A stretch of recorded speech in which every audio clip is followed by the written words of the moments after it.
get the screen up so I can see your comments because I am blind. I'm not really, but I can't see them on the phone because they're too small. So I'm gonna hop over to my YouTube channel and get this up so that I can see what is happening, see what your comments are.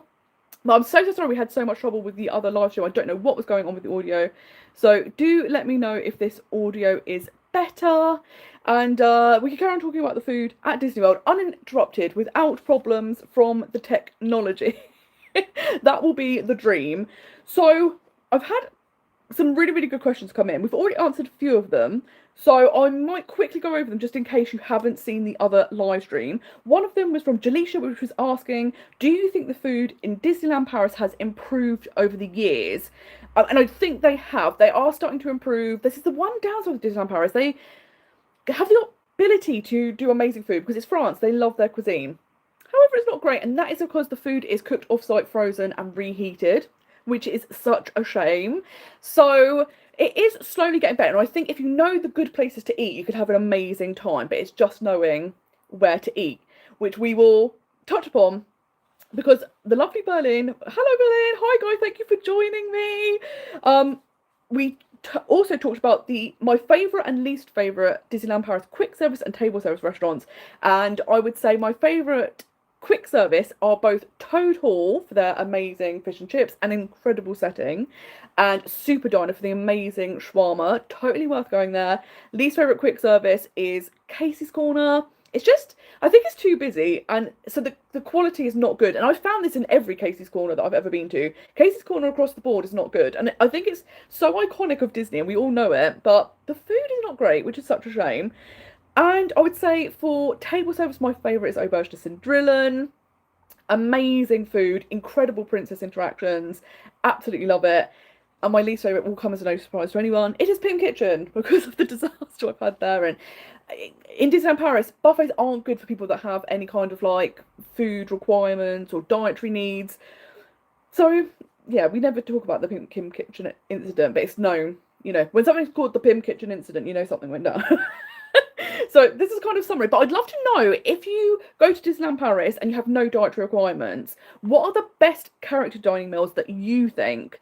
Because it's so interesting to see what other people feel about them. Because I go to Auberge, not just because I love the experience, but also because of the food. Whereas the others, where they're buffets, it feels like a very high price tag for the fact that there's not many options. So do let us know. Oh, I love Agrabah Cafe. That is a very good buffet, and also very good for people that are vegan, vegetarian. So that I think it's a hidden gem. I think people tend to go to like Plaza Gardens and they skip over Agrabah, but I think it's one of the best buffets. And also inside, the decor is so cute. It's amazing. But yes, I'm so glad you also love Berlin. Like, I think it is such a great restaurant, and just the setting and everything about it.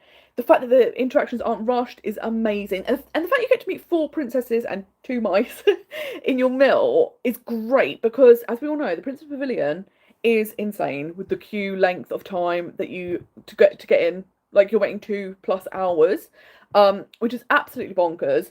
Whereas here, getting to meet all those princesses at once is fantastic. So thank you so much for joining me. I'm so glad you've managed to hop over onto this live stream, and the audio is better. What's the point of having jazzy cameras? Apparently nothing. Just use your phone. This is what we have learned today. It's so good. Oh, I love hearing this from Karen. The Royal Buffet is amazing. I'd love to go to Royal Banquet because I love that they're in their royal costumes as well. But like you say, it is very pricey. And I know that the vegan options are slim. So I'm like, oh, do I do it one time? I'd also love to go to La Table de Lumiere. I think that looks amazing. The fact you get to meet princesses and their princes is so unique. But again, very expensive. How are we feeling about the new restaurant that has just opened in Disneyland Paris? And there's a Michelin-starred chef. The restaurant itself isn't Michelin-starred, but it's his menu. It's opened under his name. It's very expensive. It's literally hundreds and hundreds of euros. I think about 350 euros, which is a lot. And it's because it is a fine dining experience. The menu is set, so there's no accommodations can be made, and like I said, there's no vegan options, anything like that. So it's obviously somewhere I won't be dining. But what do you think? Do you think any restaurant in Disneyland Paris is worth 350 euros? It's the most expensive Disney restaurant in the world by far, which is a lot. That's a lot. It's so funny. Yes, Berlin, that's such a good question. Which restaurant would you like to celebrate your birthday in? And that's the thing, you want to go somewhere that's super, super nice and special. So it is so worthwhile thinking like, which ones would be good? Yes, you'd love to go to the Secret Garden. It does look like such an incredible experience, and kind of getting to see the fireworks from the balcony. It looks amazing. It's one of those kind of like once in a lifetime things. But yeah, I'm just like I'd love to know when people are able to go there and what they think, because I'm not going to get to go. They've gone. We don't want your kind here. But I suppose it makes sense because they want to be able to do things at a super high level. And knowing like what the menu is going to be, they can focus on that. Oh, this is exciting. Although you'll be in California on my birthday, the date falls on, you'll be at Universal. I don't have any suggestions for Universal Hollywood. Like, I know more about Universal Orlando. I haven't been to Universal Hollywood since I think it was 2018, so it's been quite a while since I was last there. So I don't know, but what I will do, guys, I will message you. I will have a little rummage around and see what everyone recommends, because that's the thing. When you go to theme parks, you really need to know where people recommend, because as we all know, restaurants are not created equal. So we will do that, but that's a really, really good thing to kind of work out, because it's important. We all want to have the good food. It will be amazing. Oh, it's so exciting. Yes, exactly, Berlin. The new restaurant looks amazing, but can't justify the cost. And I think that is going to be something that a lot of people will find, because that's more expensive than like whole trip. Like when we went to Disneyland Paris in January for my birthday, we paid £360 for 3 nights at the Newport Bay with 4 days of park tickets. It was basically the cost of our trip for one meal, which is nuts. It is bonkers. And yes, what it is such a good point that there's those little food stores, and they tend to close them, so they're open for a little bit. Like definitely over the winter they open, then they close for a bit in the summer, and then they come back. I've got a feeling they might not be back until kind of like September, October time. But it's nice that they bring so many extra dining options into the parks, which is so, so nice. Oh, this is actually a really, really good question that I had. And something that I think is actually really important to consider, should you book multiple reservations in case your plans change? And I actually think this is such a valid question, because when you're booking dining, somewhere like Disneyland Paris, where you can book a year in advance if you are a hotel guest, or even Disney World, where you book 60 days in advance, sometimes you haven't nailed down your itinerary by then. And it might be like, oh, we might want to eat at this restaurant, but it might be on this day or that day. So if that's the case, I would definitely book reservations for both of those dates, because it's easier to cancel them and then free them up for someone else than it is to wait and last minute get reservations. The thing that is good about Disney is that typically closer to your trip, people's plans do change. So reservations open up because people do exactly this. They book more restaurants than they need, and then once they finalise their plans, they cancel. So the good thing is, sometimes if there's a reservation that you haven't managed to get closer to your trip, or even whilst you're there, it will open up, which is fantastic. But I would definitely say, if you're kind of like haven't been able to nail down your itinerary yet, there's no harm in going, let's book a few, and then we've got options. And then once you know, you can let that reservation open. And the thing is, the reservation will always get taken up by someone. And sometimes, if, you know, there's nothing better than if there's somewhere you really want to dine, and then a few days before your trip, a reservation opens up, and then you're like, oh my God. So that's always exciting as well. So you're also giving that to someone. And I would say there's websites like Mouse Dining, which is really good for Disney World and Disneyland in California, where you can put in alerts for reservations when they open up if you have missed out on something. And DLP Tables is a really good option for Disneyland Paris. So it's really nice to know that there's websites that keep an eye out for you, and the second it opens up, they let you know. So you also have a good chance of getting them that way, because you are in the know. You're not having to physically keep looking yourself all the time, which is fantastic. Ooh. Oh, Alison, I'm so sorry that the sound is still bad for you. But yes, I totally agree. Shiki Sai is amazing. One of the best in Disney World. It's absolutely incredible. Hi Natalie, it's lovely to see you. Thank you for joining us. I'm going back to Disneyland Paris in May, so in a few days' time, I could say I'm going next month, which is wild, which is so exciting. Hi Randy, it's lovely for you to join us. Thank you. How is your European adventure going? I hope you're having the most amazing time. You're also right. Sometimes you can be put on a standby list as well.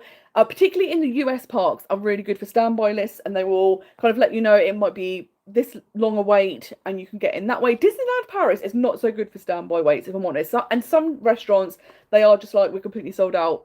They won't let you in. But the US parks are definitely better for that. Yes, Karen, you're saying you go solo often, but didn't want to do character dining solo.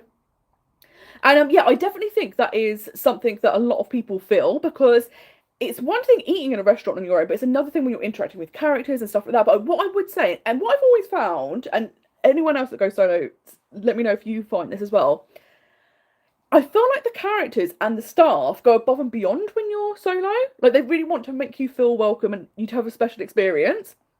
So if there's ever an opportunity where you think, do you know what, that carriage dining meal I just can't miss out on, definitely try it and see how you feel. And yeah, I've always had amazing experiences, and it's never been if you're solo and you're like a solo adult that they go, oh, it's not really for you, and they don't kind of give you the attention. If anything, I think they give you like more attention, which is so nice. And I love that they really want you to feel welcome and have a good time, which is so good. Oh, how exciting, Natalie, you're also going in May. So I will be there the 12th to the 14th. So just a little short trip, but it's going to be so nice. There's going to be so much to do. And this is the thing. I'm kind of regretting it being such a short trip because the new music festival season will be happening. World premiere, the brand new entrance to Walt Disney Studios Park will be open. The fireworks show I haven't seen yet, so that will be able to be viewed. That the shops have reopened in Disney Village. There's so much to see and do, which is going to be absolutely fantastic. It's so good. Yes, Berlin. That's such a good point. That at Auberge, no one helped you with photos, which was a shame. But in Plaza Gardens and Royal Banquet, you were always asked if you needed help with photos, which is so nice. And yeah, that's the thing. You get good at doing selfies, but outside of that, sometimes they will help you as well, which is so good. Oh, I love that we're all going to be there in May. Jalisha's also there, and the fact that it's your first trip, which is amazing. So if you do see me, do come and say hello, because it's always so nice to see people in the parks. And are you very excited? I'm so excited for you to have your first visit, because there's nothing like the first time you get to experience it, especially the castle. The castle is legendary. It's so good. Oh, that's amazing, Natalie. That's so exciting. You're going to be there at that same time. So yes, this is how amazing that this is the date to go, it seems like. We've picked the right dates. This is so fantastic. I'm so excited. And we're now all going to know where to eat as well. We're all going to have the best dining experience, which is going to be so good. Oh, I had a question from Sarah. So Sarah, you may have seen in my Disney World vlog series, because she was not in Disney World at the same time, and we all met up and had an amazing night together. And then on my final night, me and Sarah met up again and went to Fantasmic. And she said, when are we going on a cruise so we can tell people all about the poolside dining? And this is the thing. Oh, here she is. Hi, Sarah. How are you doing? It's so lovely you're here. Here's the thing. Disney cruises look so amazing to me, and like amazing restaurants as well. Like the whole thing looks so good. But because I get seasick, I am so terrified of going on a Disney cruise, because not only do I get seasick, I have a metaphobia, which is a phobia of vomiting. If I get seasick, it's game over. I am throwing myself overboard, guys, because I can't imagine anything worse than being sick, but also feeling sick or being sick and you can't get away. Like you have to stay on that boat until your holiday's over. I literally don't think I would survive. And, you know, if you're lucky, you wouldn't get seasick, but then there's the risk. And that's what puts me off, because I'm like, I could be completely fine. But if I'm not, the vlog series will have a very dramatic ending as we plummet into the ocean. Because that's what will happen. I won't cope. I won't survive. It'll be terrible. But I'd love to know if you've been on cruises, what did you think of the food? Because we always kind of talk about the parks, but it's great to actually talk about the cruises because there's so many amazing restaurants on the ships. And I love that all of the ships have different themed restaurants.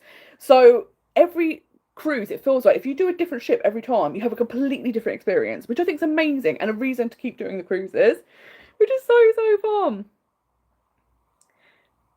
Hi, how are you doing? Thank you so much for joining us. I love the cowboy emoji. This is incredible. So, Guy, you've said take a chance on a cruise. There's plenty of things to distract you. Get a cabinet in the middle of the ship fairly low down and you won't notice it. So, yes, this is the thing. I have so much stress. And I remember years ago, before I started getting motion sick, I did a little cruise. It was like a 3-day cruise to Cork in Ireland.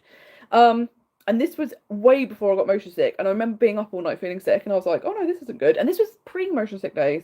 So I'm just very frightened. I'm very scared. This is also why I haven't been on Guardians of the Galaxy yet, because I'm just so scared. It's a nightmare.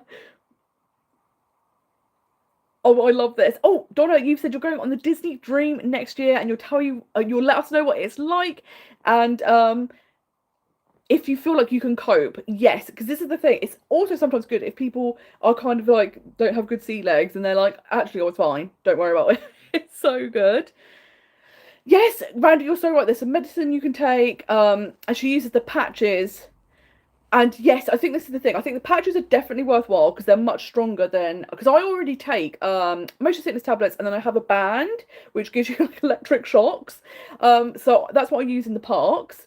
But yes, you're so right. Half of the battle is the fear of getting sick. And I think that's also the problem because I've noticed sometimes, like with rides, I get stressed out in advance that they're going to make me sick to the point where because I'm stressed out, I've made myself feel sick. It's not even the ride that's made me feel sick. So it's also that battle of being on the ship. I'll be hyper aware and just being like, what do I feel? What's going on? I can feel the movement. Is it going to make me feel sick? And then you're your own worst enemy. Why is it like this? It's terrible. It's so bad. Yes, Guy, you're so right. The Mediterranean cruises go through the Bay of Biscay, which is absolutely no go. I wouldn't be able to do that. Absolutely not. I like the idea of doing one where you tie it to Disney World because I'd love to go to one of Disney's private islands. Although what's interesting is years ago when I was in Gico, which is an amazing table service restaurant in Disney World at Animal Kingdom Lodge, in there, one of the tables that they have is a chef's table. So they have the kitchen out the back where they're doing most of the food, but the appetizers are prepared in the restaurant itself at the chef's table. And I, even though I was a solo traveller, ended up sitting there, which was incredible. So I was chatting to the chef throughout my meal, and she loves cruising. And she was saying, if you're going to do a cruise, to go from Miami and not Port Canaveral, because apparently the water from Port Canaveral down is quite choppy. If I was to go from Miami and head out, it'd be better. So it's nice when you get all these like little tips and advice, because you're like, okay, if I'm going to do it, this is the way it will be good to do it. It'll be so good. Yes, you've watched some vlogs of people go on cruises and never understand why people stay on the ship for ages and not take full advantage of a day on shore. And yeah, it's interesting, isn't it? Because I don't know if, I'm assuming they do keep some entertainment going for the people that don't go off the ship. But I would imagine, like, I think it's hard, isn't it? Because with a normal cruise, the exciting part is every single day you get to visit a new destination, which is one of the best things about cruising. Like, getting to so many places at once is amazing. But I don't know with the Disney cruise if people are like, oh, I want the entertainment, so they stay on the ship. But like you say, it's kind of like weird to not see any of the place. It's very difficult. Hi, Louise. It's lovely to see you. Thank you for joining us. Oh, Randy, Alaska cruise would be incredible. I'd love to go to Alaska. I have never been. I worked on a TV program set in Alaska for 8-9 years, so I've seen so much of it and I'd love to go. So that would be amazing. And like I say, it's not near Disney World, but it's a great reason to go and travel and get to do Disney and Alaska in one. Like, how incredible would that be? That would be so good. One of the things we might do is I've actually got a list of both the best and, I'm not going to say worst, but maybe perhaps overrated restaurants. And it's one of those things that I've tended to go for restaurants that it's not just me that's necessarily had a bad experience, or not necessarily a bad experience per se, but like they've not really enjoyed it. There's been something that's not great, because the thing with restaurants is they are so subjective. And like sometimes restaurants I love, people are like, oh, I absolutely hate that, and vice versa. But I've gone for ones that typically always get good reviews. And actually, earlier this week on Instagram, I did do a what are your favourite restaurants across the Disney parks? And a lot of these restaurants came up, which was amazing because they were the same that I had on my list. So I love that we all have the same thoughts and feelings. So I'm going to run through them So for best restaurants in Disney World, there's quite a list because there's over 200 restaurants in Disney World, which is incredible. But I think some of the standouts are Topolino's Terrace, that character dining breakfast. Well, I think it's probably the best character dining breakfast in the whole of Disney World because, again, like a beautiful restaurant, really spacious, lots of time with the characters, not rushed at all, food amazing. So I think that's really, really good. I love Jungle Navigation Skipper Canteen. I think it's one of the best restaurants in Magic Kingdom. Magic Kingdom is not great for food, but this is definitely a hidden gem because people tend to go for the heavy hitters like Be Our Guest. But Jungle Navigation is great and it is themed to Jungle Cruise, but all of the servers act like skippers, which I did not realise the first time I went there, and it's a hoot. They do all the dad jokes, it's fantastic. So it's a really fun experience as well as amazing food. As will come as no surprise to anyone, Satuli Canteen, amazing quick service restaurant, and so unique as well for options, but I've never had a bad meal there. I go there every single trip. It's so delicious. Tiffin's, absolutely love that. Also in Animal Kingdom. Food, really, really good. And it's actually kind of like a museum as well because they have all of the artifacts that the Imagineers collected when they were travelling around the world designing Animal Kingdom Park. And one of my favourite things was I was waiting in the reception and I could see a sketchbook and I was thinking, is that Joe Rohde's sketchbook? Because Joe Rohde's like my favourite Disney Imagineer. And I was so excited. And then I asked my hostess and I was like, is that his? And she was like, oh yes. But the great thing that was fun is that she was an art history major and she was doing the Disney College programme. And she was like, would you like a tour? And I could talk you through the different artifacts. And I was like, yes. And it was amazing. So it's much more than just a restaurant. So definitely recommend Tiffin's. I think Woody's Lunchbox is a super fun quick service restaurant that serves dishes everyone's going to like. If you want some childhood nostalgia, Woody's is where it's at. Blaze Pizza, obsessed with it. Constantly rave about it. One of the best quick service and best value quick service restaurants in the whole of Disney World. It's in Disney Springs. You can get a whole individual pizza or a half pizza and cheesy bread for $12.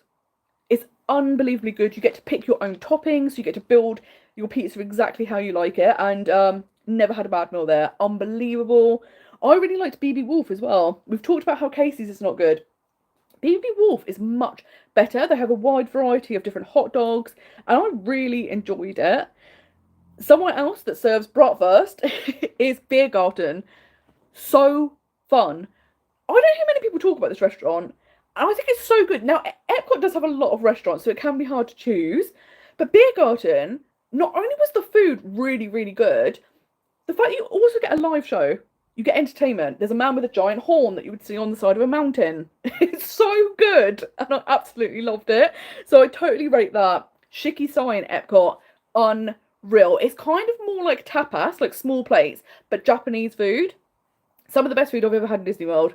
Obsessed with it. It's so, so, so good. Tusker House, again, another amazing place to dine, and it's character dining. So you get really great interactions with the characters in safari outfits. And a lot of people talk about going to visit Boma or restaurants in Animal Kingdom Lodge. If you don't want to head to a resort, Tusker House has very similar food. So it's well worth stopping by there. I love Turf Club, which is over in Saratoga Springs. If you have the means to get there, it's a really underrated hidden gem restaurant. Steakhouse 71, I think, is fantastic. The fact that you're right near Magic Kingdom, but you can go there. In the other part of the live stream, we talked about how one of the best burgers you can get in Disney World is in Steakhouse 71. Absolutely worthwhile going there. And the breakfast is really good as well. I always tend to start a trip doing breakfast at Steakhouse 71, and it's the best way to start the trip and then head straight into Magic Kingdom and see the castle. Sebastian's Bistro, obsessed with it. It's also incredibly cheap. I think it's $38, and it's all you care to enjoy. So it's a fixed price, 3 courses, and you can get as much of each course as you want.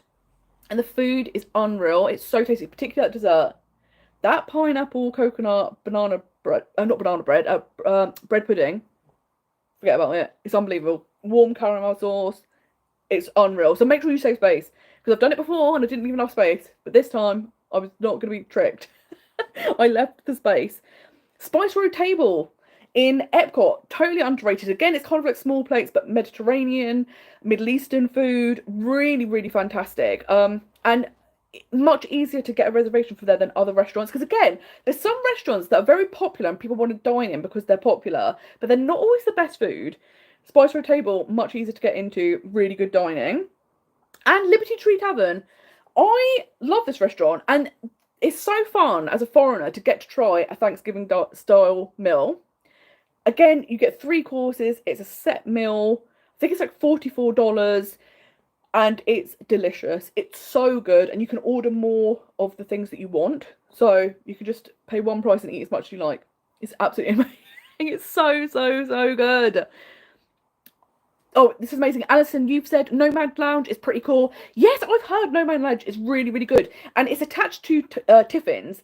So if you can't get into Tiffin's, you could go to Nomad Lounge and they have some of the same dishes. And you also get to, you can walk around and see all the really cool artifacts, which is really, really amazing. And yes, I love that you love BB Wolf as well. I think that's really underrated because, again, people tend to go to like Chicken Guy or Polite Pig, things like that in Disney Springs. But BB Wolf is really good and much better than the other kind of hot dog places. Casey's. I feel like this has just become like a Casey's hate thread. And it's not that it's terrible. Sometimes you'll get a good hot dog there. If you're lucky. It's rare, but it can happen. It's so good. Oh, we missed the carrot cake cookie at Writer's Stop, and it made me think, are there any restaurants that are no longer there that people miss? That is a very good question. This is the problem now. I'm like, which restaurants have gone that I've completely forgotten about? I've like scrubbed them from my memory. That I just like, you don't exist to me anymore. I literally can't think of any restaurants. That's terrible, isn't it? I've just gone, bye-bye, ta-ta. I don't miss you anymore. But I'd love to know what other people's answers are, because that's fantastic. Hi, Chris. Lovely to see you. Thank you for joining. Well, now you've joined us, I will ask your question, because this is a very interesting question. And I always say, they don't have to be specific to the topic of the live stream. So if you have any just general Disney or most magical guys questions, do ask. But Chris said, if I had to get rid of one live action film and replace it with another, what would it be? And this is so interesting because, as we all know, I famously am not a fan of the live action films. I haven't actually seen any of them that I've really enjoyed. But the one that I'm like, we've got to get rid of it immediately because it actually ruined this film for me was Beauty and the Beast. I was obsessed with Beauty and the Beast from when it came out. And then I saw the live action film and I've literally never watched Beauty and the Beast since. It ruined it for me. So that's immediately got to go. And I think it would be really interesting to replace it with something like, I'd like to see like The Sword in the Stone or something like that, because I love that film. I think that's very underrated. Madam Mim, love her. I feel very much I'm a bit like Madam Mim. I feel like if I ever dress up as a Disney villain, it might be her, because I don't think it would take much. I'm halfway there. So, but I think that would be a really, really interesting, and it's got the whole like magical element. I think that would be really, really good. And it's one of those films that, because it's not so iconic, they could have license to do a bit more with it. Whereas when you take a really famous film and then you kind of mess about with it, like Snow White, it causes a lot of controversy. And it's like, did we need to do the changes? And it's that balance, isn't it? Do you keep it exactly the same, or do you update it and make changes, but then maybe people don't like it? It's a whole thing. But this is a fantastic question. I'd love to know what other people think. Which one would you get rid of? Which one would you replace it with? Because I think this is an awesome question. Alison, you really liked Snow White. That's fantastic, because I've not heard great things. So I'm glad to hear that some people are actually coming out going, actually, if you can kind of ignore all the noise that has surrounded the film itself is really, really good. Has the ghost come back? I do have a feeling my house is haunted. Now, this is completely off topic, but I have long suspected, because maybe it's just the cats, basically, because sometimes they will just stare at things and there's nothing there, but they're both staring at the same thing that isn't there. So in my mind, it has to be obviously a ghost. There's no other explanation. It's not. Oh, this is great.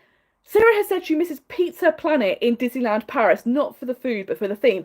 I'd forgotten about this, but I remember so many people loving it, and that's such a good point. It's so sad, because you're like, we love the theming as well as the food, so that would be interesting if they could. It would be good if they could kind of bring that back, because now that we've got like a Toy Story land, you'd hope maybe they could maybe do one over in Walt Disney Studios Park. That would be amazing.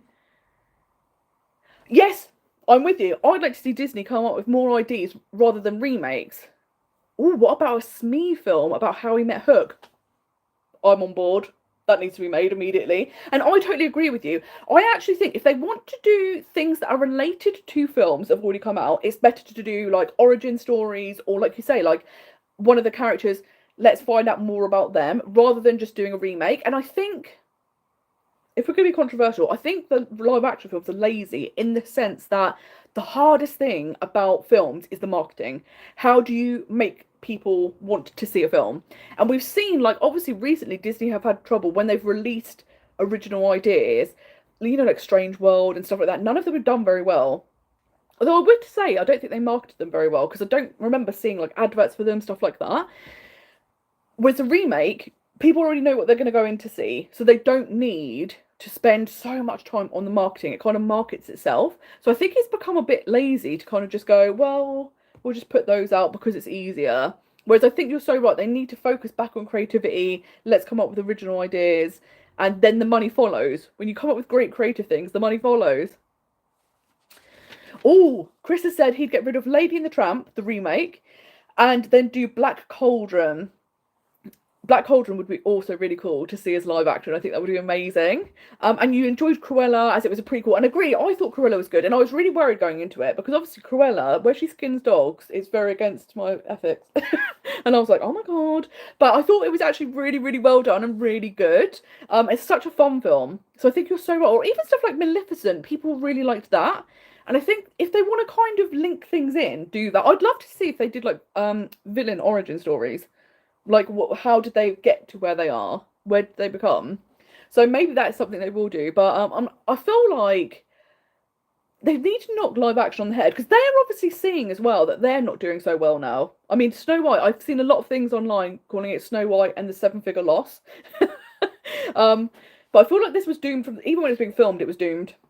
I think they just knew it was going to happen, so they were like, okay, cut our losses. But yes, Chris, a Dr. Facilier live action origin story, I would be so into it. It would be so good. So I would absolutely love that. But I'm going to hop back onto the best restaurants that I find in Disneyland Paris. So I've put Auberge de Cindrillon. I really like Colonel Hattie now that they've added Indian food. It feels much more like it fits the theme, but I'm loving that they did also keep pizza, because people did love the pizza there. So they're like, we're giving you the best of both worlds. Toad Hall, of course, incredible dining, incredible theming. Definitely go check out all of the different rooms. It's so good. I actually really like Restaurant Hakuna Matata. It's not food for everyone's taste. So because there's a lot of like African flavours, it might not be for everyone if you're not really into those flavours. But I really enjoy it. That chakalaka there is so good. Manhattan would always be on my list, typically. They did a menu change a while ago. And when I went back in January, I didn't enjoy the dessert at all. And where obviously the set menu is much better value than buying the courses individually, it's a case of either going there now and having a dessert that I don't like, or buying it a la carte and then the meal being way more expensive. I still think the main was great. And obviously the downside is, because I'm vegan, I only can try one dish in each restaurant. Whereas it might be for other people, if you go to a restaurant and you go, oh, I didn't like that dessert, the next time you go, you try a different dessert and you're like, oh my God, that one's amazing. So all of this is slightly biased because obviously I'm rating them on whether the vegan dish was good.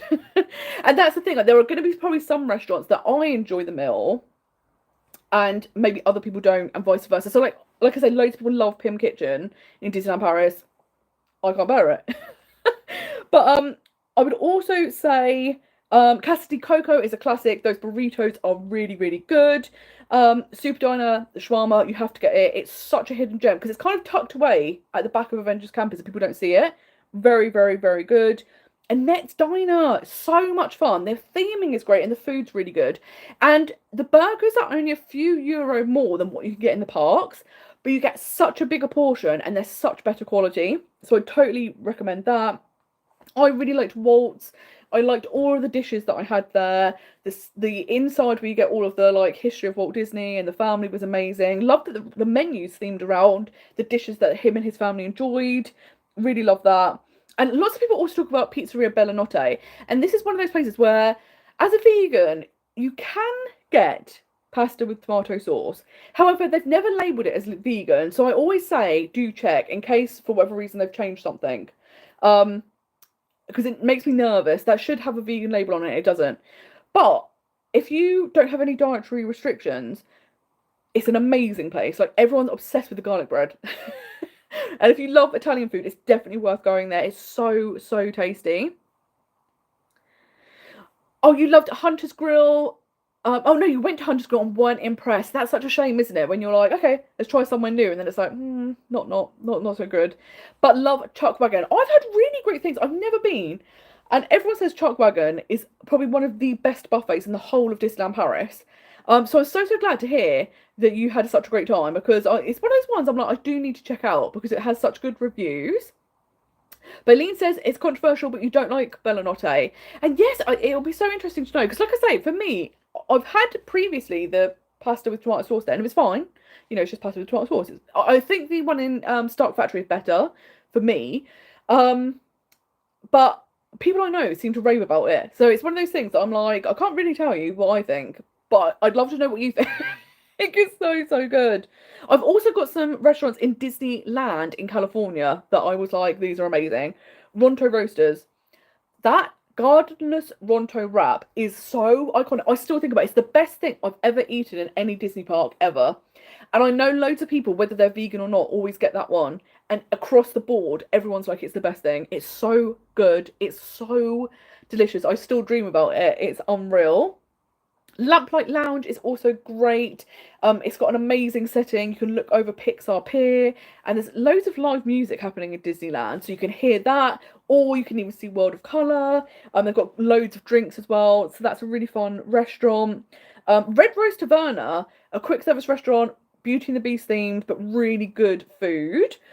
I loved Rancho del Zocalo, which is a Mexican restaurant. Some of the best Mexican food I've had. Is absolutely delicious. It's so flavourful. Pim Kitchen, completely different to Disneyland Paris. This one's a quick service restaurant, not a buffet. It's actually sponsored by Impossible Meat, so a vegan company, which is amazing. The breakfast there was right up my alley. It was so good. And then in the evening, they have the dishes where, you know, some things will be really big, some things will be really small. I had a meatball dish. So I had big bits of pasta and small bits, and then I had a giant meatball and a tiny meatball. And they gave me a normal size fork to eat with, and then they give you a tiny little fork that they stick in the meatball, which is hilarious. So I loved the theming as well. And Shawarma Palace, which is also in Avengers Campus. I had the breakfast wrap there, and it was unreal. It was so good. And I've heard that later on in the day, their shawarma wraps are also very good. So the thing I would say, Disneyland has lots and lots of quick service restaurants, and they're all good. I didn't have one bad meal really in Disneyland. I couldn't think of any that I was like, oh, we wouldn't go back there. And the value is much better. Out of all of the Disney parks I've been to, Disneyland, the food is definitely the cheapest. It's really good. So I'm so impressed. It's like super fresh, amazing. So love the food at Disneyland. You can't really go wrong. Alison, you said you love the vegan fish and chips at Toad Hall, and the shawarma in Super Diner is amazing. I love that we have the exact same like favourite quick service restaurants in Disneyland Paris, because they're my two favourites as well. I think they're amazing. Yes, you're so excited. If you go to Disney California Adventure, you've heard good things about the churros. Yeah, the Disneyland churros are iconic, aren't they? They're so famous. And yeah, I couldn't try them. I think they have egg or milk in them. But you get to see people walking around. They're massive as well. They look incredible. So I'm like, but this is a top tip. If you can't have dairy, go into Rancho del Zocalo, because in there they have cinnamon chips. And they're basically deep fried nachos with cinnamon sugar, and they're just like churros. And they're vegan. Unreal. So tasty. Like, absolutely incredible. So, and they're fresh as well. They're not like in a packet, you know, from where else. They've been made in the restaurant itself. They're totally fresh. Unbelievable. Yes, Guy! I was so impressed with how good value the restaurants are in Disney. And that's actually something I wanted to touch upon, because obviously quick service dining in any of the parks is much more affordable, because whatever you see is what you pay, apart from in the US, because you will add tax on top. In Disney World, I always budget for 7% tax, because weirdly, because Disney World is so big, it sits in two tax districts. So one is 6.5% and one is 7.5%. So when I'm budgeting for a trip, I will do 7% just to cover myself. I think in California it's 7 or 8%. So just put that on top. But yeah, the food is significantly cheaper in Disney California. I was having meals for like $10, $12, which was fantastic. And like I say, everything's so fresh, it's great. Disney World, I think the prices aren't too bad for quick service actually. Again, it's kind of between like 12 and 14, $15. Disneyland Paris, the food overall is much more expensive in Disneyland Paris than the American parks. I don't understand why, because the quality's much worse. I don't understand how that's happened. So the quick service meals are more like 16, 17, 18 euro in Disneyland Paris, but it's worthwhile knowing that so you can budget. What I would say is if you're going to go to table service restaurants in the US, be sure to factor in tip, because that is typically 20%.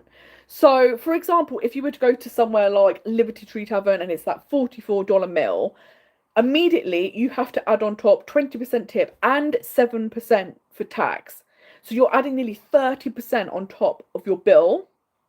So that immediately becomes way more expensive. So definitely factor in that cost, because table service restaurants, you might see a meal and think, oh, that doesn't look too bad. But once you add those things up, particularly if you are thinking about going to the pricier restaurants, because if you go somewhere like Cinderella's Royal Table, the meal itself is already like $78. And then once you add tax and tip, you're getting close to like $100, which is a lot. The one place I would say that is crazy for table service meals is Disneyland Paris.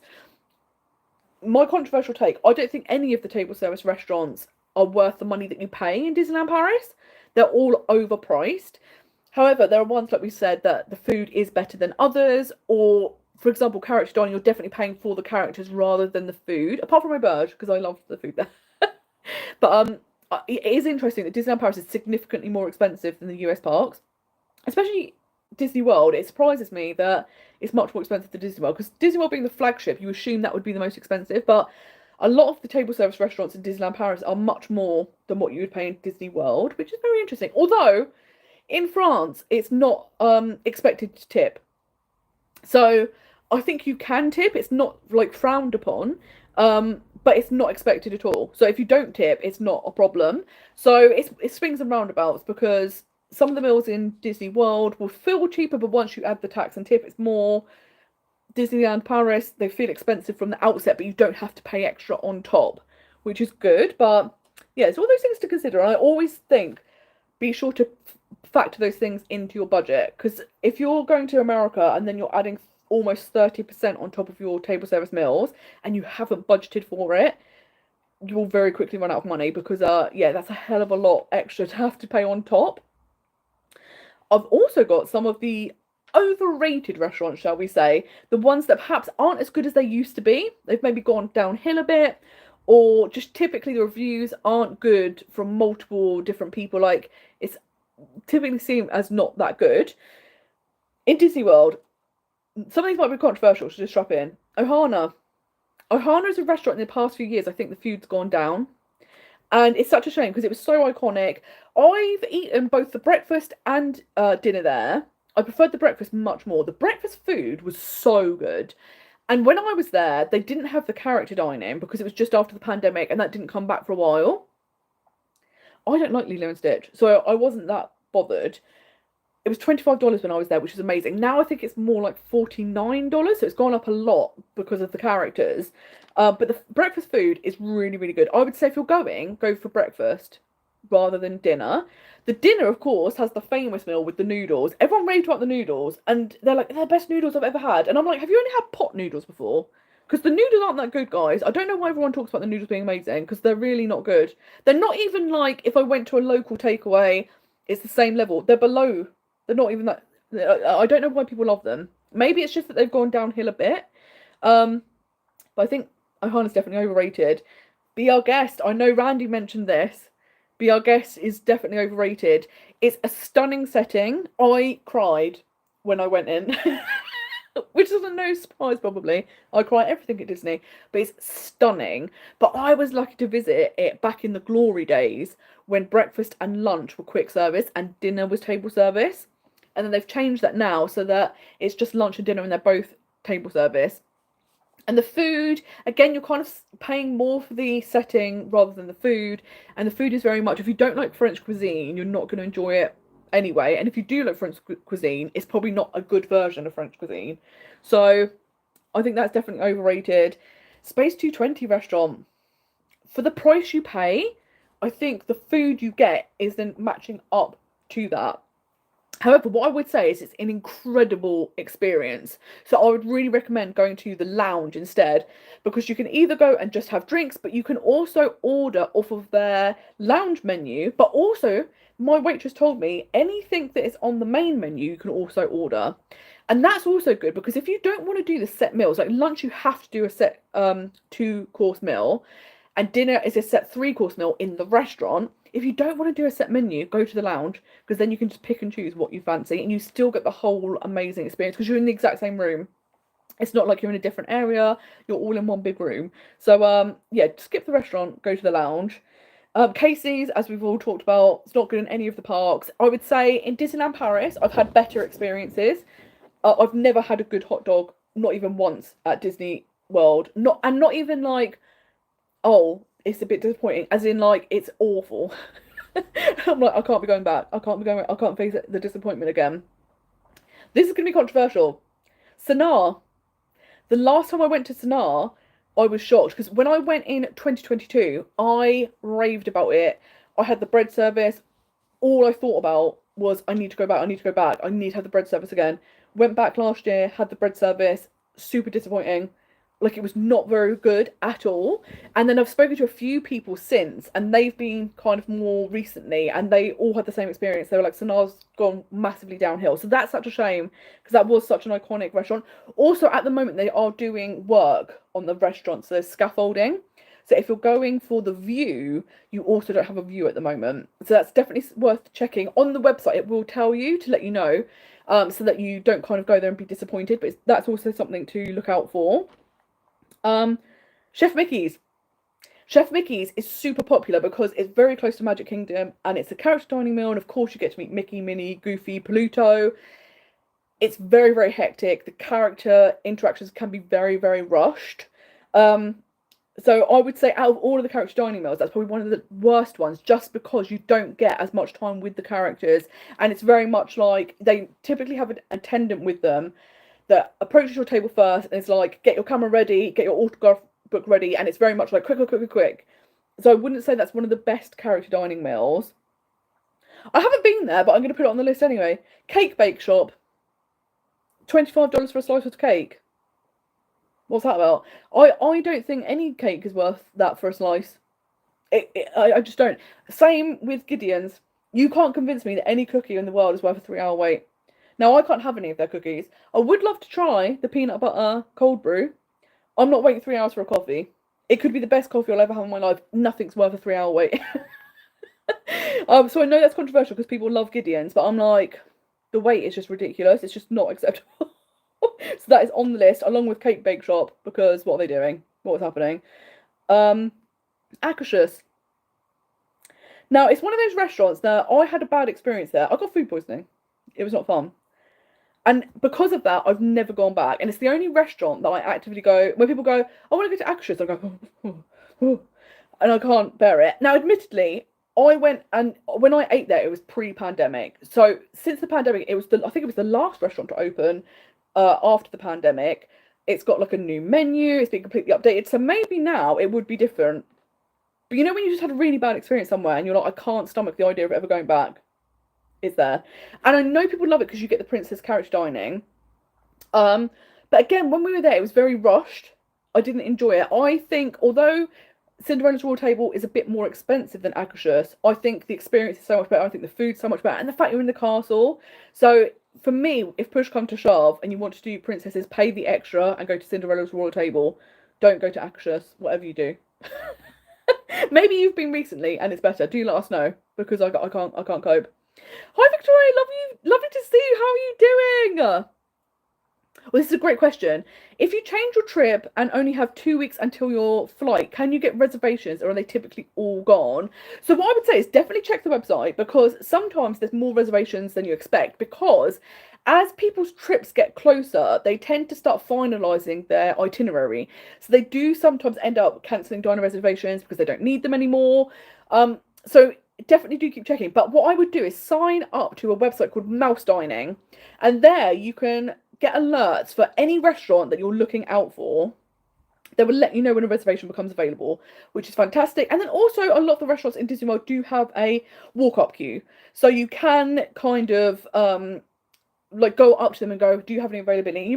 They might say come back, or they might say you have to wait half an hour, but you can also get in that way. They won't be completely sold out. So there are options. So definitely do keep checking all of those methods because you will be able to get some of the restaurants you want for sure. Oh, I think I'd oh no. Oh yeah. So the one other thing I wanted to mention about Disney World, we've already mentioned it. Magic Kingdom does not have very good food. I don't know why. It's the big park. It's the one that everyone wants to go to. The food is not great. So what I would say is what can sometimes be good is if you go to the resorts. So if you go to like the Contemporary, the Grand Floridian, the Polynesian, they're all on the monorail loops. You can get there super quick, but the dining is much better. And that's actually something I want to touch upon is the food in the resorts tend to be better than the food in the parks. So don't ever be afraid of taking time out of your day to go and visit because if you are somewhere like Magic Kingdom where you can get to the resorts super quick, or even if you're in Hollywood Studios and you want to go to Caribbean Beach Resort to go to Sebastian's, Skyliner super quick, super easy. I would say if you're relying on Disney transport and you're wanting to go to like somewhere like Saratoga Springs, which is more out of the way, that will take more of your time up, so just be aware of that. But there are lots of resorts very close to the parks, and the food's much better. Disneyland Paris, the hotels have really good food, definitely worth stopping by. If you're wanting to do like character dining in Disneyland, they have a lot in the hotels, and again, they're just a few minutes walk away, so don't skip out on the resorts because they have a lot of good food. But Disneyland Paris, we're going to talk about the overrated restaurants. I'm going to put Pim Kitchen, and I think this is not too controversial because I know a lot of people that really love Pim Kitchen, but I also know a lot of people that were disappointed in Pim Kitchen. So I think it's hit or miss as to whether you like it or not. I think the theming's really fun with the big food and the small food, but you know, it's not always so good. Casey's Corner, obviously, we've mentioned that. Cafe Hyperion. This is one of those restaurants where it's just so popular. It's a bit like Casey's, where it's so popular, the quality can be inconsistent because they're just trying to get stuff out so quickly. But if you are looking for a burger, go to Cowboy Cookout Barbecue, which is much better. It's in the same park, so it's easy to get to, and you can absolutely go over there. And what I've put on overrated is I have put most character dining meals in the sense of they're too pricey. So, like, the character meats is fantastic, but for the food experience, the prices are wild. The fact that, like, most character dining starts from, like, €100 is insane. And it's just, like, it's bonkers. So I've put that in the overrated section just because I think the price tag is wild for what you get. But you're definitely paying for the characters rather than the food. And in Disneyland, I've put Blue Bayou, which maybe is a surprise. I think it's an amazing setting. It's inside the Pirates of the Caribbean ride, which is so cool. And the food I had there was nice, but it is a pricey restaurant, and I don't think the food lives up to the price tag. I've also put Bengal Barbecue. I don't know. I actually think if you're a meat eater, this is going to be a fantastic place to dine. If you're vegan or vegetarian, it's not that good. The veggie skewer was not good. A lot of the vegetables I had they weren't even al dente. They just weren't cooked. And I ordered the plate version, so it was the most expensive quick service meal I had in Disneyland, and it was literally 2 vegetable skewers and some rice, which was not worth $18. So wouldn't recommend that. However, what I would say is if you're a meat eater, I think it's very good, and I would recommend actually you can just buy the skewers on their own, and they're like $6. So it'd be a really good snack rather than a meal. So, you know, depends on how you're visiting there. And then I put Goofy Kitchen, and it's only because the 3 main elements at Goofy Kitchen are the character interactions, the food and the service. So when I went, the characters were great and the food was great. The service was bad.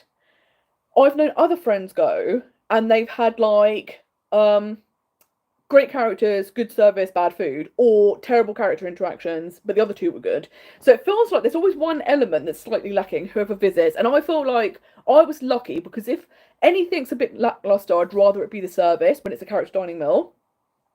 But I've put that on the like overrated one because I think it's just a very, very popular location, but there's always something not quite right. So we've put that on the overrated list. Oh, let's have a little look. Oh, let's have a look. Karen says you don't like the €10 croque monsieur and the bitterballen, which is interesting because, like you say, they are kind of these snacks that everyone talks about. Like, if you go to Disneyland Paris, you have to get these ones. But do they live up to, especially €10? That's quite a pricey snack. So what do we think? Like, is it worth it? And then you've also said, I hope to visit the other parks one time. I'm not planning to visit the US anytime soon due to the current political climate. Besides that, I would love to see all the parks outside of Disneyland Paris. Yes, and I think all the parks are so worthwhile because I feel like, so I don't have any obviously personal experience in going to Tokyo. I think you could do a whole video all about the food in Tokyo because it looks unreal. And the fact that so much of it is themed, they don't just go, oh, here's a meal. Almost everything of it will be themed and it looks absolutely incredible. So once there's vegan options, I will get out there.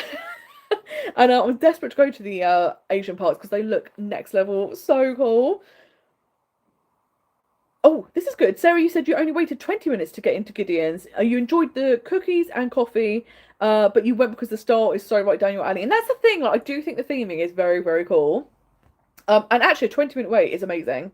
Like, I would totally wait 20 minutes. But when I've been, it's been like a 3-hour wait. And I'm like, guys, I'm not waiting 3 hours for anything. That's absolutely insane. Like, I can't wait 3 hours for a coffee. It's absolutely bonkers. It's a nightmare. But I've also got some little extra tips that I wanted to talk about. One of the things we should touch upon is booking the dining, because we've kind of already spoken about that.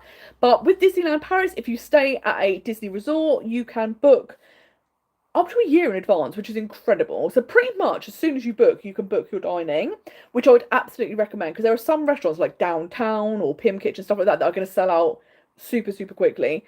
So do jump on that as soon as you've booked, get those dining reservations booked in.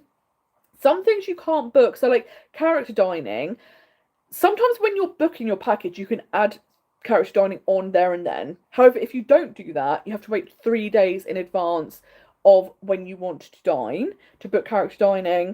And if you're not staying at a Disneyland Paris hotel, it's 30 days in advance to book your dining, which does put you at a disadvantage because a lot of the restaurants do sell out in advance.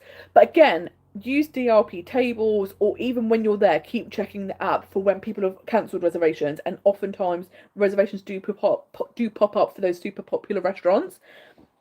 Disney World and Disneyland, you book your dining 60 days in advance.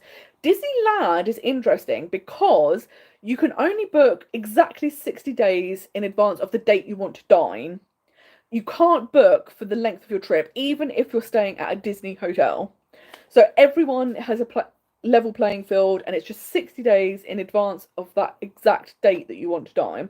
Disney World, you book 60 days in advance. If you're staying on site, you get the benefit of being able to book up to 10 days of your trip at that 60-day mark, which helps massively if you want those heavy hitters like Space 220 Lounge or Cinderella's Royal Table.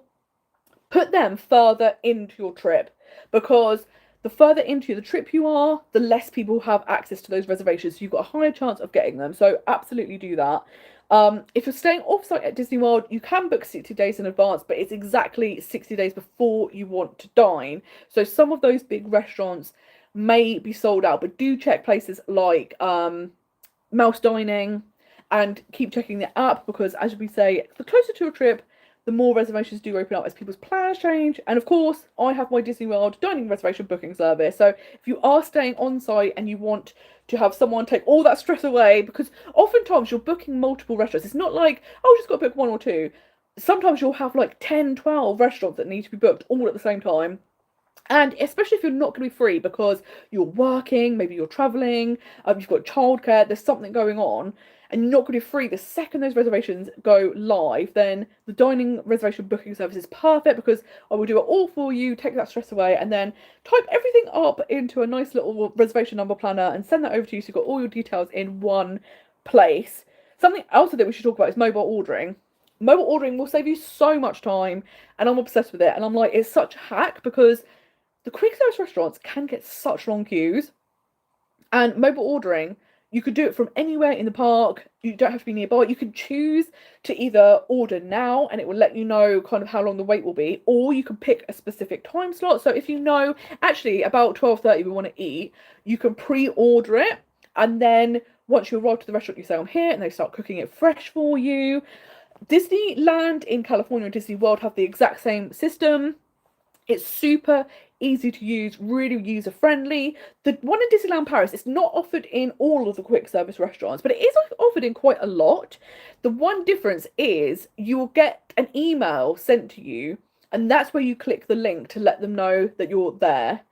So don't be looking out in the app, because I made that mistake. The first time I used mobile ordering in Disneyland Paris, I was thinking it was going to be exactly the same as Disney World, where everything is done in the app.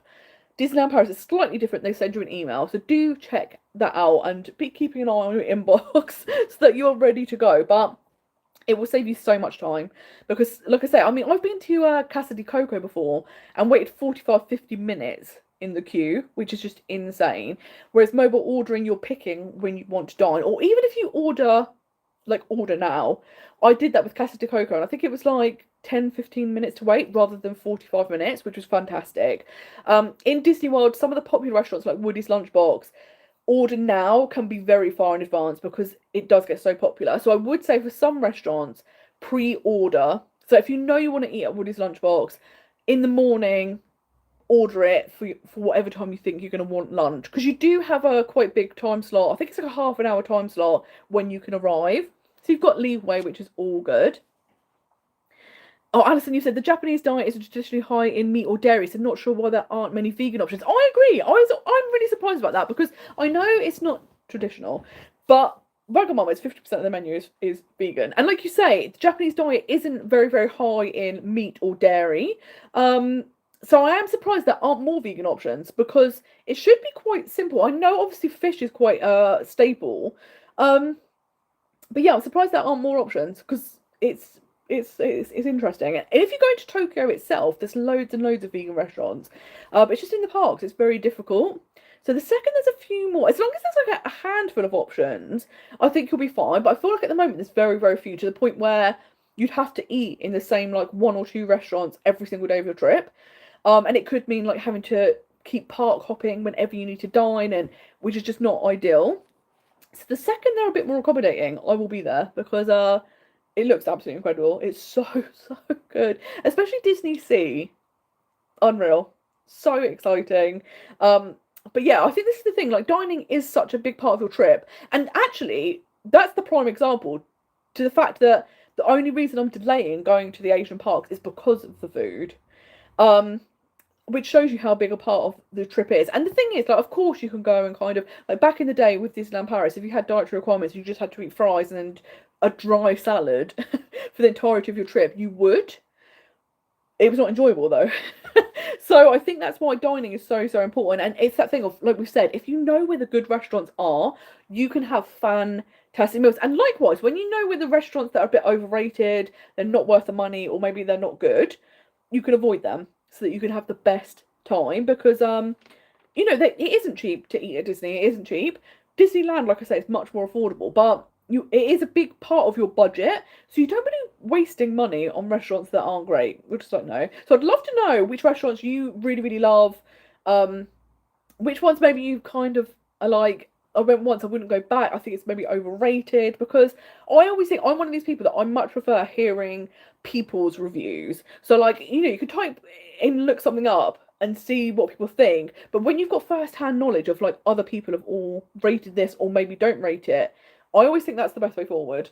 Like I am one of these people that like, I won't go anywhere if I haven't looked up what other people are saying about it. So I'd love to know what you think, because Yeah, not all restaurants are created equal, unfortunately. But I do think this year's going to be an exciting year in Disney in general, because a lot of the parks are having a lot of transformations, a lot's going on, but there's also a lot of new things coming to all the parks, which I think is going to be fantastic. Disneyland, you've got the 70th anniversary, you've got the Walt animatronic, which is incredible. Disney World, we've just got more details about this brand new Spaceship Earth bar that is coming to Epcot. It's going to be the first adult-only bar in Disney World, which has caused a lot of controversy. But what do you think? Do you think it's great that there's finally a bar that's just for adults? I think because there's like, between bars and restaurants, there's like 400 bars and restaurants in Disney World. The fact that there's one that's just adults only, I don't think that what a world should stop turning. I think that's fine. I'm very excited to go there. It's going to be nice just to be able to relax. I think it's going to be like a really like, it looks very kind of luxe. It looks like it's going to be great. Looking forward to that. Villain show coming in May. Also Little Mermaid show, both coming back 27th of May. Going to be fantastic. The Pirates of the Caribbean Taverna. We've not got a date for that. I think that will be later in the year, but that's going to be super, super fun. That is family friendly. We're going to have Test Track reopening. There's so much happening. So even though there's a lot of construction going on, there's a lot happening. They've just announced Buzz Lightyear is going to be shutting. I do think the one in Disney World does need updating. Every time I go on it, I feel it's really dated. So that is going to shut in August for a lengthy refurbishment. I know a lot of people are unhappy because that means Buzz Lightyear and Big Thunder are going to be down at the same time.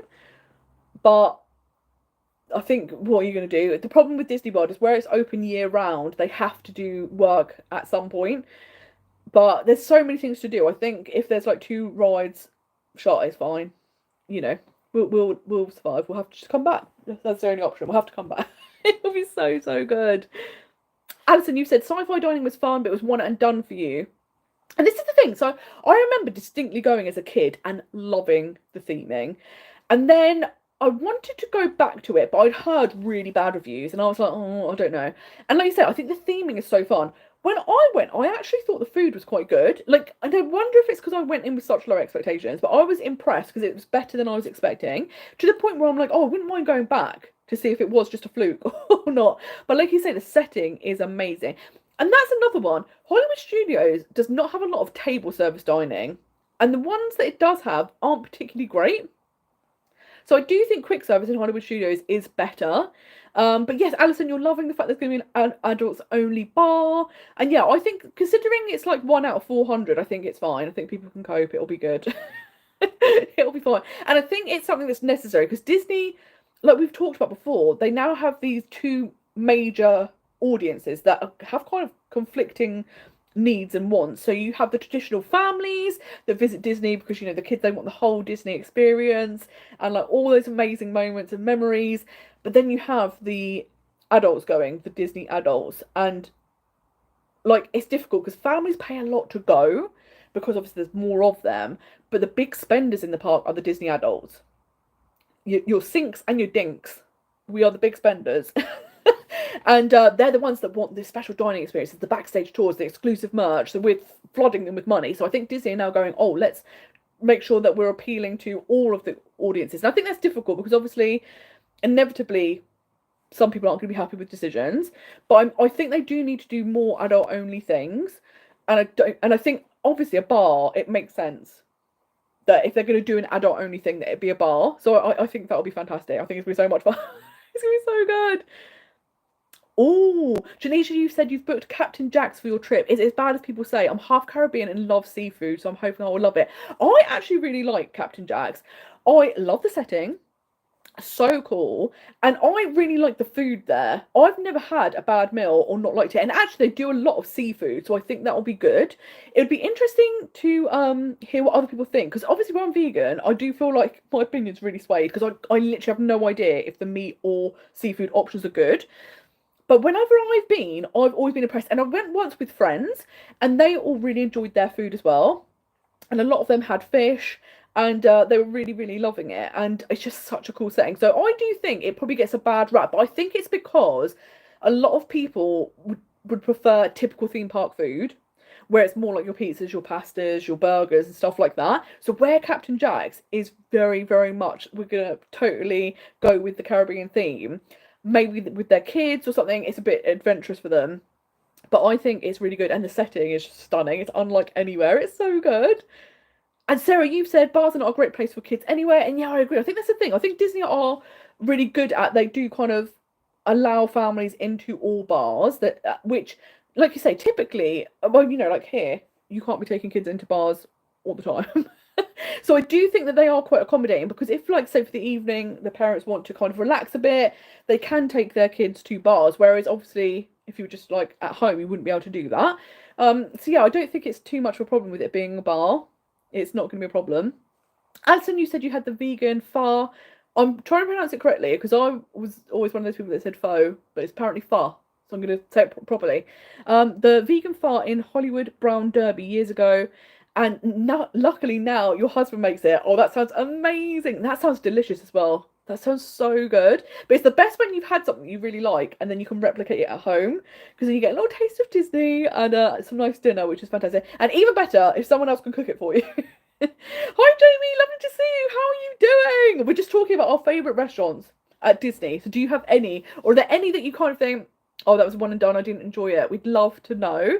And Berlin, you said, yes, you're not sure if you want to try Jack and Remy's, as the menus don't really speak to me. And I think that's the thing, isn't it? There's some restaurants that it's just like, this isn't for me. And I think Remy's is really interesting, because I love the theming. Everything being oversized, and the whole story, if you've been shrunk down to the size of a rat, incredible. However, I would say the vegan options aren't that interesting. So it's a salad and a stew with meatballs in, and they're fine. But it's one of those restaurants that when I do solo trips, I would never eat there. But when I'm with friends, if they really want to go for the theming, then I go. But for me personally, if I was choosing myself, I don't tend to go there. But yeah, it's difficult, isn't it? Because it's hard when there's a theme that you love, but you don't love the menu, because you're like, do I risk going? But then I might not enjoy the food, but I'll get to experience the setting. And that's the hard thing. But yes, Jamie, you like Waltz. I like Waltz as well. I really liked that menu. I had the giant cookie dessert. Unreal. Absolutely unreal. It's literally the size of a plate. When they say giant cookie, they're not kidding. And it was warm, and they had Ben and Jerry's ice cream on top, and it was just so good. And what's nice is, typically in Disneyland Paris, like quick service, you can't get a vegan dessert, apart from like a vegan Magnum. And a lot of the restaurants, they tend to do fruit dessert. So in Captain Jack's, they had a fruit salad. And I was, oh no, it's called a fruit soup, sorry. And I was like, what is a fruit soup? What is this? And then it wasn't really a soup. It was like little chunks of fruit in syrup, and then like vegan whipped cream on top. It's actually really nice and refreshing. But a lot of the restaurants tend to do things like that. And I'm like, I want something that feels like a dessert.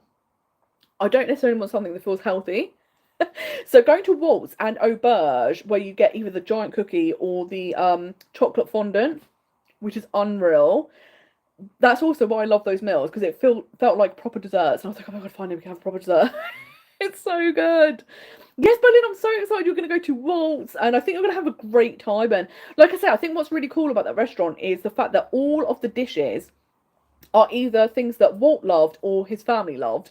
And some of them are like family recipes and stuff like that, which I think is such a cool theme for a restaurant. And there's so many great artifacts where you can kind of see photos of Walt Disney and stuff like that, which is fantastic. And it's just so perfect that it's on Main Street. And if you're there when the parade is happening and it goes past the window, it's literally perfection. It's so, so good. And I'm so excited because at the moment we've only got Stars on Parade. One parade a day, but soon when the music festival starts, that new season, we're gonna have multiple parades a day again, and I think that makes such a big difference. Because if I'm honest, Stars on Parade is one of those shows that I'll see it every couple of trips. Like I don't need to see it every trip. It's fine, but it's not my favourite. Whereas when it was like A Million Splashes of Colour or Dream and Shine Brighter, I would see them multiple times each trip, and having them throughout different times of the day was fantastic, because it just makes your day more flexible. Because obviously if there's one parade day, you know, I've got to be there at that time. So everything has to revolve around that. Whereas when there's multiple, you know you're going to catch it. So I can't wait for the music festival season. I cannot wait to see what the new parade is going to be like. The last two that they've had have been really good. So I've got such high hopes. It's going to be amazing. Yes, I love that. Literally, Berlin, you're typing the exact same thing. I love that we're on the same wavelength, and I think it's just going to be fantastic. Like, everyone loves the music of Disney, so to have a whole season around it is amazing. The only thing I wish is I wish the seasons were a bit longer, because this is going to be kind of short. Like, it's nice if you're visiting in the summer. But yes, it's only a few months long. It's not super long, but I think it looks amazing. Donna, you are excited for the Princess Dining coming to Adventure World and to see the menu and how it fits into the new Hollywood Studios. I think that will be great because, like you say, it's going to be so nice when like Adventure World opens. And something else I'm excited about is what is going to be in World Premiere, because we used to have a restaurant on Coulisses, which was terrible, diabolical, awful, probably the worst restaurant in the whole of Disneyland Paris. I'm assuming when it reopens, that will be a quick service restaurant. I think it'll probably be similar, but I'm hoping it will be improved. But like you say, once the actual new kind of area of the park opens, is it called Adventure Way? And then it goes into Frozen Land. I can't wait to see the dining. It's going to be so good. And that park does not have many restaurants, so I think it's really necessary.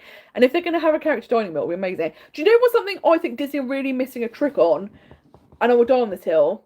They need Marvel and Star Wars character dining meals. I don't know why they're not doing them. Because they would sell out. People would be obsessed.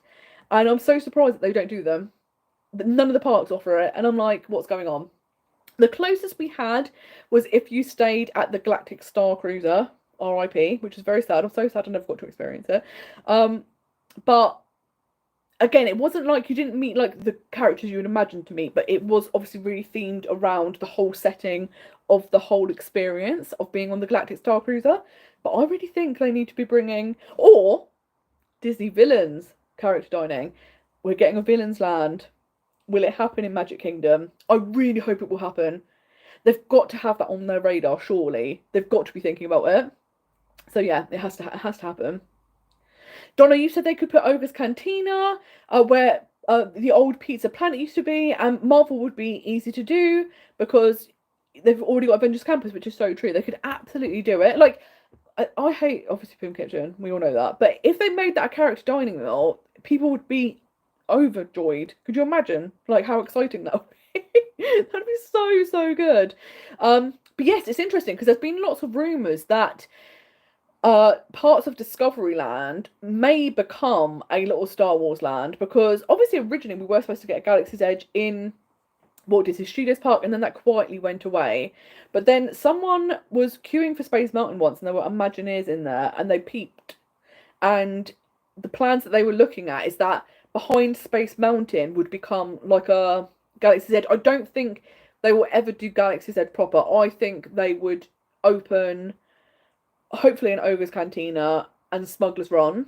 There's no way we're getting Rise of the Resistance in Disneyland Paris. That ride alone costs $500 million. And there's no way they'll sink that into Disneyland Paris, which is such a shame because that's the ride everyone wants. However, I think it would be really cool if they did do a mini Star Wars land. I think that would be really fun. Yes, Jaleisha, the absence of Marvel dining is why you haven't booked a character dining meal for your trip. And that's the thing, I don't know why they're not doing it. Because can you imagine how excited everyone would be? And I'm just like, how is this not a thing? How? And you've got an Avengers Campus. Like, and I can't believe that no parks in the world. Disney World, it makes sense because Universal Studios had the rights to Marvel characters in their parks before Disney bought Marvel. And then when they bought Marvel, there was an agreement that any characters that are currently in Universal will never come to Disney World. Or maybe not never, but with the current agreement, they won't be in Disney World.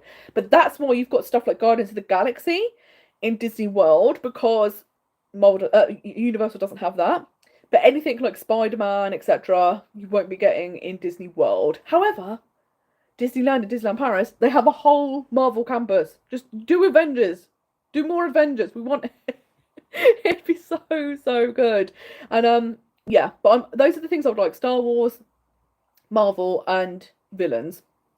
Disney villain dining. And I'm just like, please, with this new land, don't mess it up. And I think something that may be on their mind is that with Epic Universe opening, and of course you've got Dark Universe, and there you're going to have a few different like horror themed restaurants, and I've got a feeling, I don't think there's a character dining meal per se, but I think there is a restaurant where there's at the least there's going to be character figures in the restaurant. But I'm sure I've seen artwork where that's a thing. And I'm wondering if Disney will be looking at that and going, oh, we need to up that, so let's do a villain's character dining meal. That's what I want. That's what we want. That's what we all want. That would be amazing. But I'm trying to think. I think we've covered everything, which is quite amazing. But I think this is always so much fun. So thank you so much for taking time of day, particularly today, because as I said, I completely forgot that this was Mother's Day. And the live stream is always the last Sunday of the month, so it's just a pure coincidence it's happened. But thank you so much for taking time out of your day to come and join me, because it is the absolute best getting to chat to you all. I love hearing your favourite places, what places you kind of might skip over, what you would love to see in the parks, because it's just the best. And getting to chat all about Disney with you is so fantastic. And I'm glad to hear so many of us are going to be in Disneyland Paris in May, which is going to be awesome. So hopefully we'll bump into each other, which would be so good. But do let me know if you have a trip coming up soon, what you're most looking forward to, because it is just so exciting. And like we know, Berlin and Guy are going off very soon for their trips, which is going to be the best. And yeah, in 2 days' time, we can say, I'll go to Disney this month, or I'm going to Disney next month. I love it when that's actually my favourite part about starting a new month.